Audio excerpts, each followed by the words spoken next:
Hi guys, if you're looking for a tawag dito, sunscreen pero hindi yung cream, meron akong ginagamit ngayon na sunstick from Royal. Yan, sana nakikita nyo. And yan, ganyan siya. Pero nagamit ko na siya, pero ayan na lang siya.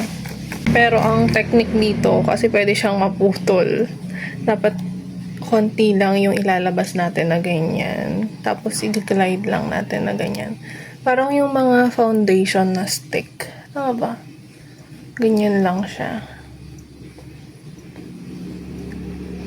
So, kahit na oily face ako, ito pa rin yung ginagamit ko. And kahit na hindi naman ako masyadong lumalabas, kasi sa office lang naman ako nag-work, gumagamit pa rin ako na ito. And hindi ito yung sunscreen na kailangan mo pang anong tawag doon? I-blend. And wala rin siyang shade. So, yeah, parang ano lang siya. Parang lip balm. Yan, ganyan lang. Tapos, hindi rin siya ganun.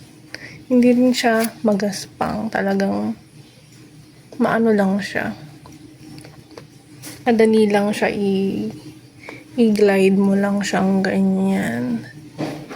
Tapos, kung okay ka na, i-ganyan mo lang siya.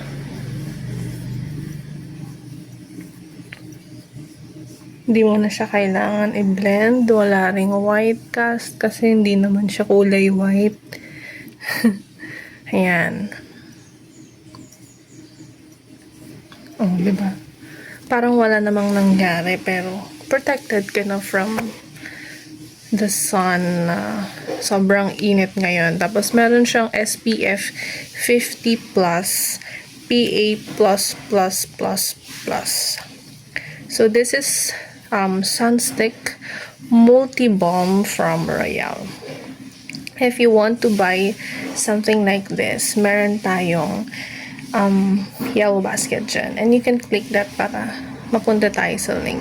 So yeah, yun lang guys. Royal Sunstick Multi Balm. Ganda ko, diba? Charez.